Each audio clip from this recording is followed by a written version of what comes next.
Hi, this is a quick tutorial on how to use Bach search to identify any tune that Bach ever wrote. So just to show you how it works really quick, let's say you have some tune in your head like, like this one,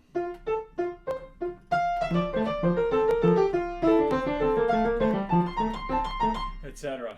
You can very quickly just search for that by going down, up, down, up, down, up, down, down, down, up, down, down, down, up, down, down.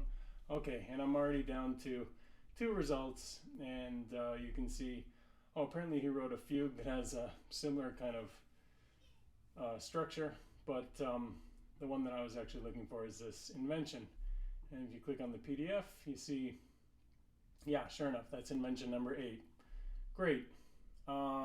Just another quick example. Let's say you wanted, that famous violin piece, the one,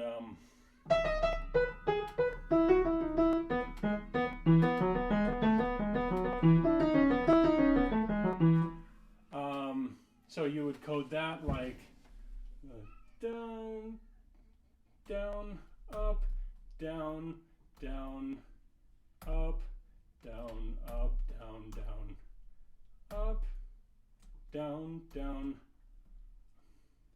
up, and you can see, yeah, we're down to 2 results. So yeah, you might not know, and here's the violin solo, which looks like this. Okay, this one, yeah, I guess the PDF's not available on this one, so this is a cap file, which you can open with any program like Muse Score. I won't open it now. He actually wrote that tune in 2 different versions. That's a violin solo, one of the partitas, but it's also in cantata number 29. And here you can see the arrangement of it. And you see, yeah, here's the main melody.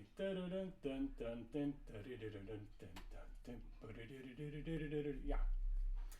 And of course, if you wanted to hear recordings of any of these things, you could just look up the BWV number. That's BWV29.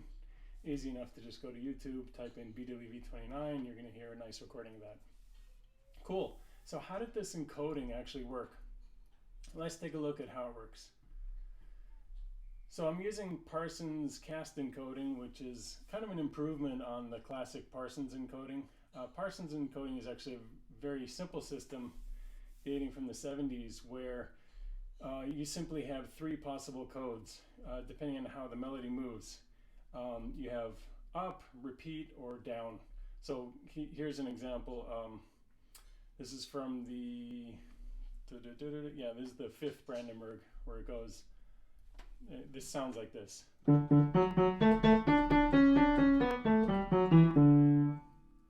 So if you take those notes, you have, it starts with a note, you don't encode that, but where does it travel to the next note? This is a repeat. So then repeat, and then up, repeat, up, repeat, up, repeat, and then down, up, down, down, down, down, down, down. So your encoding is this. In other words, R, U, R, U, R, this whole thing. And if you were to paste this in, you're going to get that piece right here. This is the Brandenburg Concerto, BWV 1050. It looks like he may have used that same kind of a similar sort of contour in some of these other pieces. Yeah, we're getting multiple results because we're using the simplified Parsons encoding. Yeah, so this is a good example of why I came up with this slightly improved, or I should say more targeted encoding called Parsons cast. The Parsons encoding, you notice all you have is up, down, or repeat. If you use Parsons cast, you get more precise results. You see, this nails it. This says, okay, that's the 5th Brandenburg you're definitely talking about. Just take a quick look. Let's see. Yeah.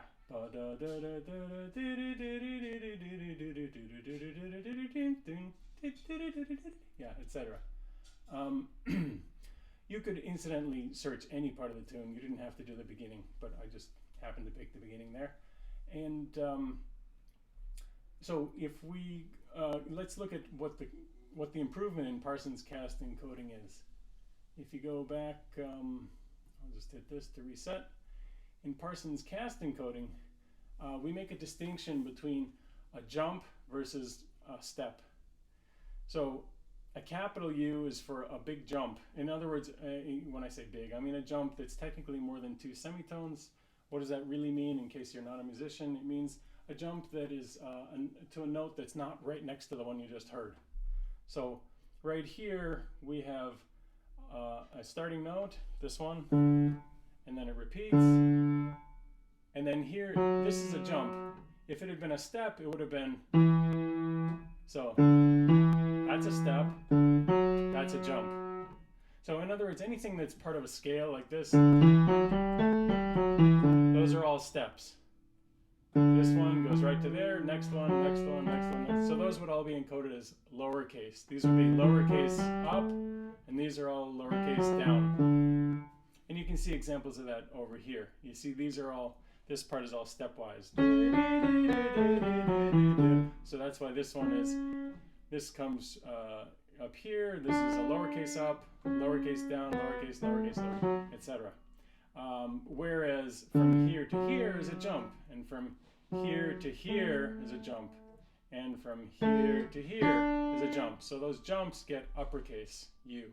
And if it was a jump downward, that would be a uppercase D. So the Parsons cast encoding is basically the same as Parsons, except you have this distinction between capital versus lowercase u and a capital D versus a lowercase d. Interestingly, it's maybe worth mentioning that Parsons cast coding is technically a subset of Parsons encoding, because any Parsons cast encoding will also work in Parsons encoding. It just won't be as precise. Okay, so that gives you an idea. Now, one more feature here in Bach Search is, let's say that you don't really know a tune that well. You just kind of have little fragments of it in your head. For example, let's take like the classic that I've heard a lot of times, but I don't really know how to play on the piano. I don't have a piano rendition of it, and I just kind of know some of the basic sort of melodies. I'm thinking of this one, "Sheep May Safely Graze," that goes something like, and I don't know what key it's in, but it's I'm gonna play it in G here. It would be like, yeah.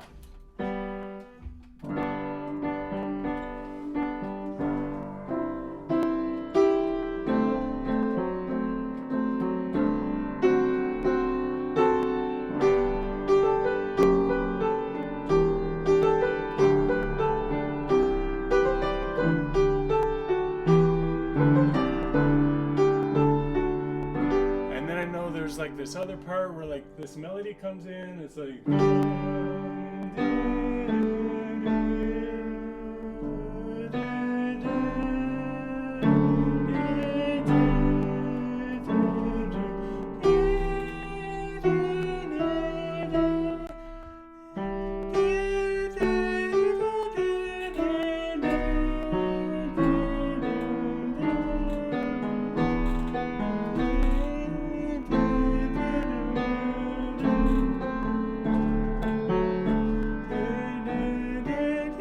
something. So I'm not 100% sure of everything of how it goes, but I know there's a couple, catchy tunes in there. And so what you can do is actually just put in fragments. So let's start with that motif that it starts. I know that part. That was like, it goes, okay, so let's encode that. So we go down, repeat, and then that's a down, a capital down, and then capital up. So repeat, and then down, up, and then a lowercase up, and then an up. That's a jump, so a capital up. We already have, this is already, it's already narrowed down quite a bit actually.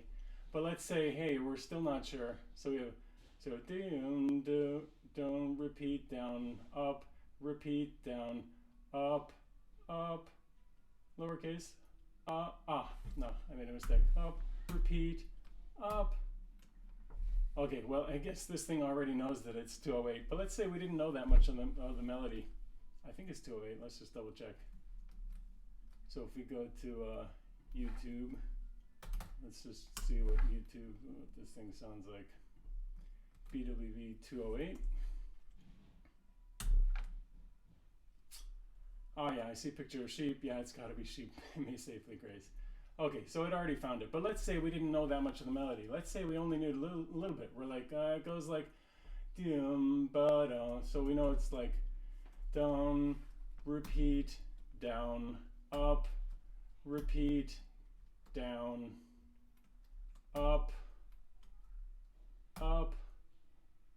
and then repeat.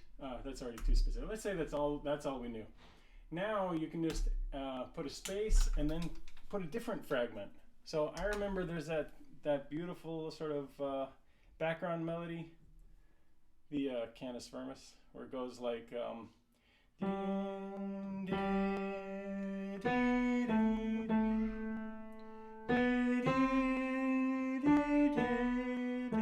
so let's encode that. So we know there's a part, and you see I'm putting a space here, which means there's a different fragment now that I'm encoding. So I'm basically asking, show me any pieces that have both of these fragments contained within the piece. So so let's do that melody. So it starts with this note, and then it jumps up to up, yeah, and then a stepwise down, down, and then repeat down, and then up, and I'm not sure if it repeats there or not, but let's try repeat. It's either a repeat followed by an up. Okay, I guess it wasn't. So I guess it's and it simply goes up, and then it comes down, down. Oh, this is showing 84, so we must have made a mistake. Let's go back. Dim, dim, up, down, repeat, up. You know, that's the only part I'm sure about. So that gets us down to 9 results. Okay, and I can see actually, yeah, 208 is still among the results. You could continue like this, thinking of other fragments, like, for example, you know, the bass line is kind of memorable. It's just this repeated sort of thing that goes.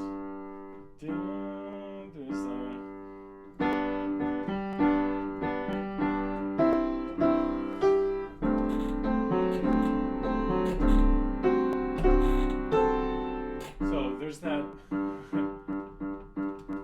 Some composers do that kind of thing all the time. Bach doesn't do that too often. So let's put in a bunch of repeats. So we have like. Repeat, repeat, repeat, and you can see that narrows down our results some more. Again, I put a space there to indicate that this is a different part of the piece. This is a different fragment that I'm kind of putting in. And oh, maybe, you know, later there's that part that goes, so it goes.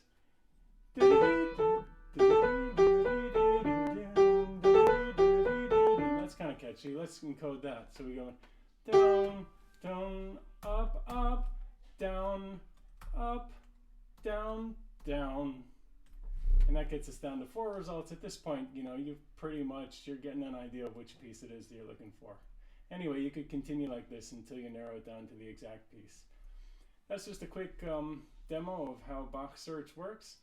Hope you find it useful.